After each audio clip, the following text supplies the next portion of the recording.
Operation Trident.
It was the Navy that was given the strategic task of denying both East and West Pakistan access to war supplies. East and West Pakistan were two separate geographical entities, more than 1,600 miles apart, and the only way Pakistani forces could be sustained was through the sea.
Was a complete naval blockade of both parts of Pakistan. It was the Western Seafront that was witness to one of the most audacious and daring attacks in the history of naval warfare.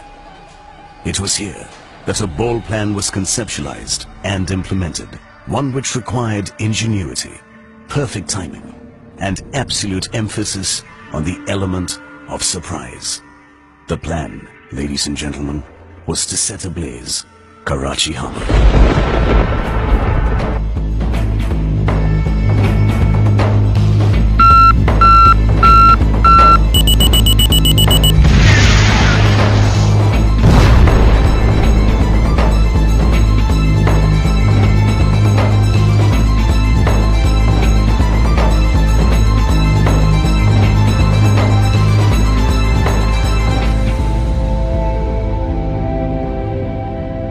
The ships chosen for the mission were the sleek and stealthy OSA M-class missile boats.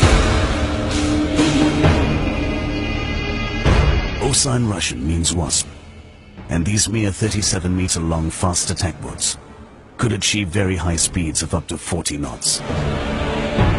These boats carried the newly acquired P-15 missiles, and among other short-range weapons were the twin AK-230 anti-missile high-rate of fire guns.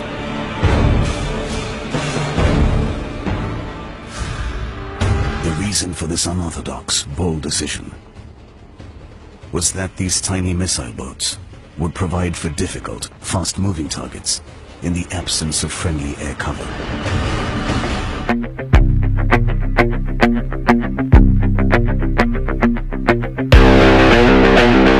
The ships chosen for this offensive were INS Nipat, INS Veer, INS Nirghat, INS Vinash, INS Nashak, INS Vidyut, INS Vijita, and INS Nirbhik.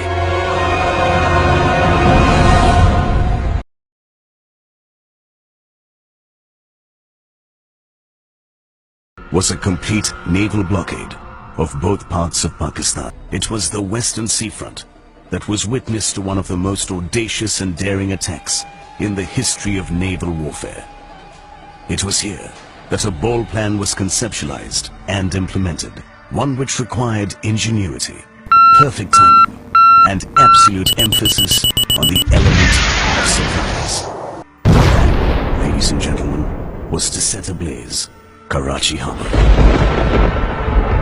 This historic port of Karachi harbored Pakistan's naval headquarters, the entire naval fleet, and almost the entire commerce of the country.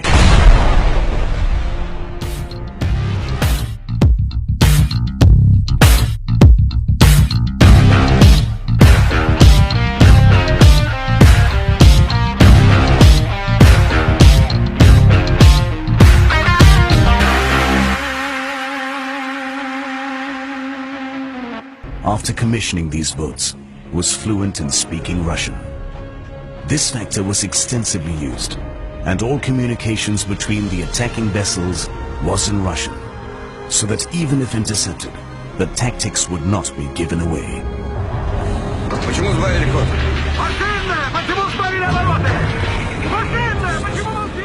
These tactics and methods introduced catalyzed the success of the operations.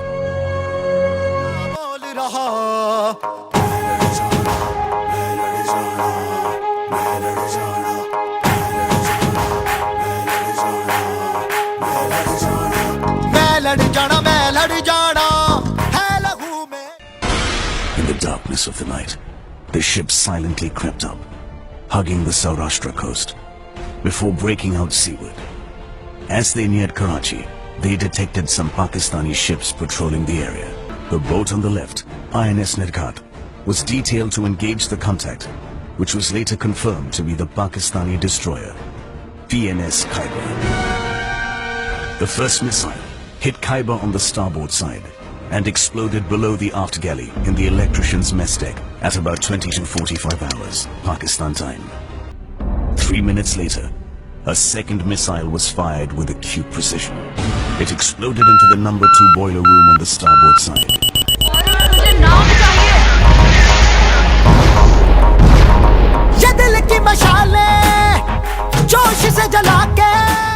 Nipat, showing utmost bravery, continued towards Karachi, and from a distance of 14 miles from the harbor, fired a missile in the direction of the entrance. Never before was a missile purely designed for anti-shipping used for land attack. 1 minute before midnight, the missile scored a direct hit on one of the giant Kiamari oil tanks.